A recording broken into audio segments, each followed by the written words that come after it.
សួស្តីអ្នកទាំងអស់គ្នាស្វាគមន៍ថ្មីមកកាន់ Channel កំសែង Official ទៀតហើយអញ្ចឹងថ្ងៃនេះខ្ញុំចង់មកណែនាំពី AC Lida Super App ដែលគេបានបង្កើតគេ update function ថ្មីមួយអ្នកទាំងអស់គ្នាងាយស្រួលអ្នកទាំងអស់គ្នាក្នុងការទូទាត់លុយបាញ់លុយចេញអញ្ចឹងណាដើម្បីកុំឲ្យមានការភ័ន្តច្រឡំដូចមុនឧទាហរណ៍ថាយើងបាញ់ 5000 យើងច្រឡំចុច 500 អញ្ចឹងបាញ់ឲ្យគេច្រឡំទៅកុំឲ្យគេចោទថាយើងចង់បន្លំចង់អីចឹងឥឡូវ AC Lida គាត់បានធ្វើការ update function Oyo Reader មួយដែលមានភាពងាយស្រួលអញ្ចឹងដើម្បីអាចចូលទៅបើក function នឹងបានអ្នកនរគ្នាគ្រាន់តែចូលមក menu មកហើយបន្ទាប់មកចូលមកកាន់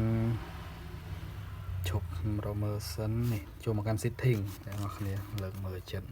ហើយបន្ទាប់មកអ្នកចូលមកកាន់ setting អញ្ចឹងមកហើយអូសមកក្រោមមកនេះវាមាននេះ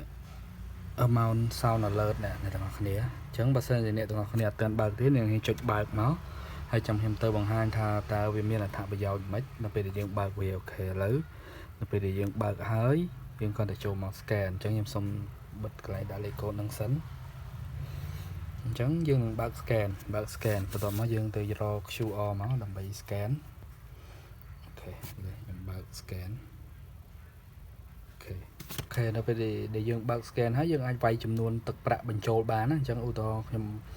សុំបិទកន្លែងហ្នឹងខ្ញុំសុំវាយបញ្ចូលខ្ញុំដាក់ថា 1000 រៀលនៅពេលដែលខ្ញុំវាយ 1000 រៀលចេះហើយគឺខ្ញុំចុច pay ទឹកប្រាក់ចំនួន 1000 រៀលសូមទាញផ្ទាត់ឃើញទេនៅពេលដែលយើងចុច pay ទៅវានឹង alert សំឡេងហើយយើងចង់បើកស្ដាប់យើងគាត់ទៅចុច 1000 រៀលសូមទាញផ្ទាត់អញ្ចឹងយើងគាត់ទៅចុចលើហ្នឹងមកវានឹងទឹកប្រាក់ចំនួន 1000 រៀលសូមទាញផ្ទាត់វានឹង read ឲ្យយើងស្ដាប់ថាយើងបានបាញ់ចំនួនលុយចេញចំនួនប្រមាណអញ្ចឹងអ្នកទាំងអស់គ្នាអញ្ចឹង